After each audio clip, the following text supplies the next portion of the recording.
The next Fast and the Furious movie better step its game up because the bar just got raised on crazy.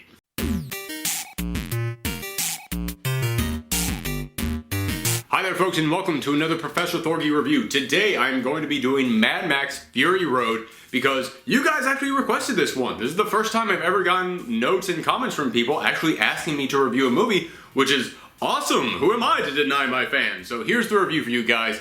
But first, speaking of my fans, if you'd like to become one, please hit that subscribe button if you like this video. Normally I save this whole spiel for the end of my videos, but I set a goal for myself to hit 1,000 subscribers by the end of June, and as of right now, we're actually doing okay. We might actually make it. I know it was a high goal, but it looks like we're on track to do it.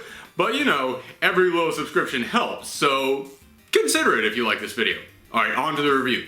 Okay, let's see. Mad Max Fury Road. If I had to sum this movie up in one word, it would probably be... explosion! This movie is insane. There is stuff constantly happening in it, and good. It's all excellent what's going on here.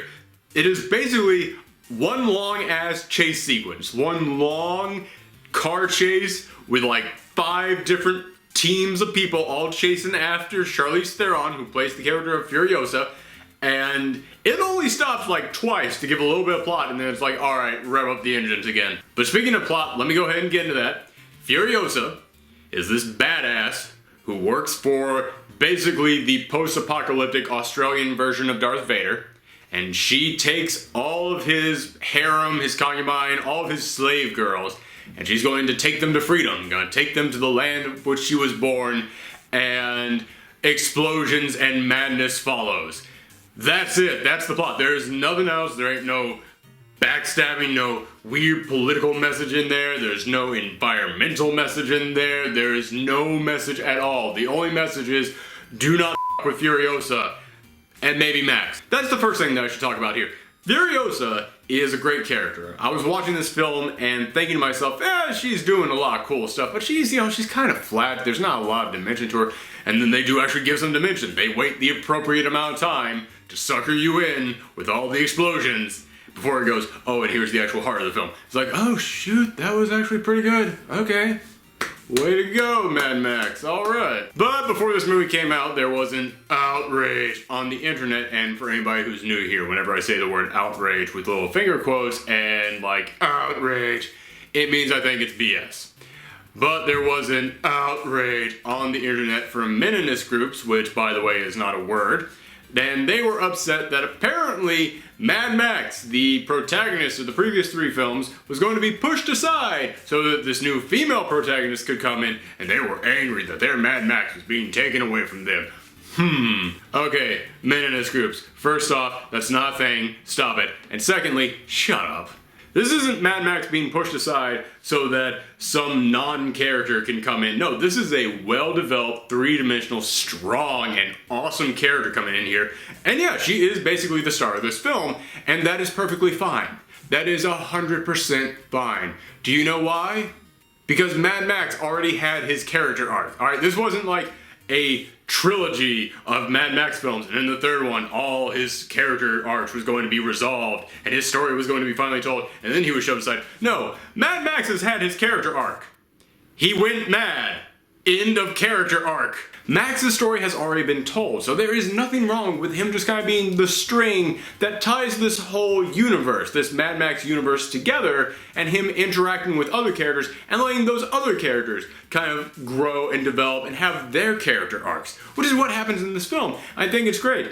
Although I will say, watching this, it did kind of feel like he didn't want Max in there at all. It kind of felt like the director wanted to just, because this is the same director who created this franchise and did all the other films, it kind of seems like he wanted to just create a Furiosa movie. And he went, this is going to be set in the Mad Max universe, but I'm going to create a totally separate thing so that way it can grow this universe, so that it can show different sides of it. You know, while Max is over there doing this thing, I'm going to have Furiosa over here doing this thing to make my world more developed.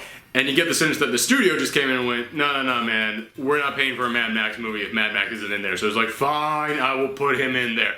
Because Max doesn't have crap to do. And every time that they try and give him some character in here, it really kind of takes away from it. Like, whenever they get Furiosa character in this, it's like, oh, that's great because it's her story.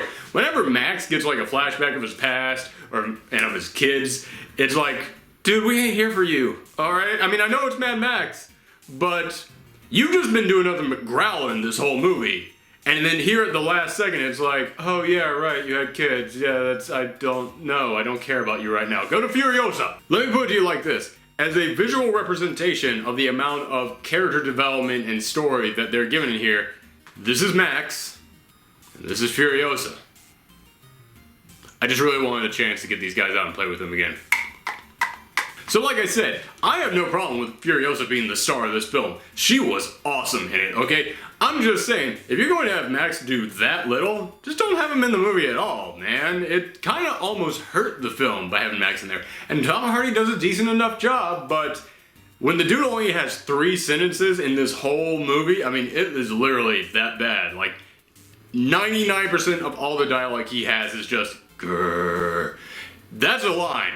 They wrote that in the script, just G-R-R-R-R, grrr. That is just over and over again the only bit of dialogue he has. It almost seemed like Tom Hardy wasn't doing a portrayal of Mel Gibson as Mad Max. It seemed like he was doing a portrayal of Mel Gibson as Mel Gibson. And there are tons of small supporting characters in here, a lot of whom don't even have names, really. Like at the end, I was watching all the credits scroll by, and every single person has a name, and I'm just like, brother, you just made that up for the credits. But all the characters that are in here, even if they don't really have a name, they do have some depth to them. Like, there is a group of people out in the desert that you meet later on, which I'm not gonna spoil, but when you meet them, like, they come in so close to the end, like right at the start of the 3rd act, and you still get some sense of character from them. Like, I was really impressed with that. Although, and this is just another small, tiny little nitpick, and I'm not gonna spoil anything, but there is a character who does pull a complete 180. And they did that in the time it took me to go to the bathroom. Like, I just went to the bathroom because I was like, alright, nothing's gonna happen in this moment. I came back, this character was completely different, and I had to turn to my girlfriend and go, why the hell are they like that now? And she just goes, yeah, well, this happened. And I was like, in that short time, they changed that much? I know that's a small thing, but it did kind of bug me a little bit. But let's get to the real star of this movie. The action. It's incredible in this film. Holy cow. There were so many times in which I could not tell what was even happening on the screen. And I don't mean that like when I talk about a Transformers film, where it's just like, is that a dude's head? Is that his arm? Didn't that guy die like 9 times? No, this is one of those times in which it's just sensory overload. I can't even talk right now. It's just so many things going into your brain at once that you just can't process it all. When this comes out on Blu-ray, I am going to have to buy it and watch it at half speed so that I can really get everything going on. Because there would be stuff blowing up, and I would go, I know why that blew up. I saw something go at it, but I could not tell you exactly what happened. And I know that sounds like an insult, but it's not. It's amazing what they do with this, and I know that there were special effects all over the place. I know that there was CGI like crazy in this film. The sandstorm scene, that's all I'm gonna say. It's all CGI and some of the best CGI I've seen in years. I know it's impossible to do everything with practical effects that looked like it was done with practical effects, but if you can actually make special effects look like practical effects, I'm down. And the vision that went into the creation of this world is amazing. It is all insane and bonkers to the max. But it all works together. Like, it doesn't feel like there are things just taken at random and just chunked together into some weird patchwork. No, there is crazy stuff, but it's crazy stuff that all works with itself. Like, there's a dude on the top of just a giant music truck. Like, it's a truck with giant speakers, there are drummers on the back of it, and he's just rocking out on a guitar that's blasting fire. Which, by the way, in the Mad Max world, it's the apocalypse because there's no gasoline. And yet they're still willing to just give this guy gasoline so that he can make his guitar shoot fire. Which, that's the amazing thing about this film. You see something like that, and you know it's stupid, but you don't question it, because it's awesome. But, yeah, this guy just got this warship that is nothing but just blasting out hard rock. And you're like, yeah, of course, why wouldn't he have that? Why would this crazed Darth Vader guy not have a rock and roll death truck with him? But what I find most commendable about the action in this film is that so many action directors out there are, young, upcoming people who have all this CGI at their fingertips. And this was directed by a 70-year-old, alright? A 70-year-old man just came in and went, "Get out of my chair, Junior, I'm gonna show you how this is done. What are you doing with that computer? You don't know what you're doing. I'm gonna show you some real special effects here." That's awesome to me, and especially, once again, considering the fact that this was directed by the same guy who made all the other Mad Max films, it really feels like this is what he had planned from the start. It really feels like he finally got to put all that crazy imagination that was in his head out on the screen. So, bravo to you, man. And honestly, I don't have a lot else to say about this because there isn't really a lot here.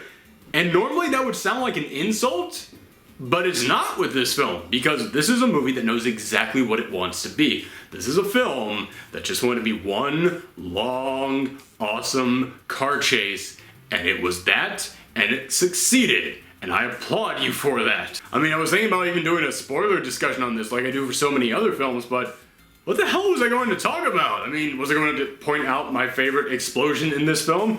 All of them. That's the answer. So, that's it for this episode. I want to thank you guys for tuning into this. And, as always, I want to know what you guys think. Tell me in the comments down below. If you've seen this movie, what do you think about? Keep any spoilers out of it, but like I said, what spoilers? So just go ahead, leave that in the description below. And also, let me know if there's a movie that you want me to review. I'm gonna start taking suggestions from people. So, also, 2 questions this week. What movie would you like to see me review? Alright, thank you guys very much. If you want to see more from me, then like I said, hit that subscribe. We're trying to hit 1,000 by the end of June. I think we're gonna do it. Fingers crossed. And check out some of these other movies that I have reviewed over here. And feel free to follow me on Twitter and Tumblr, where you can send me other movie suggestions that you would like me to review. Alright everybody, thank you so much for watching.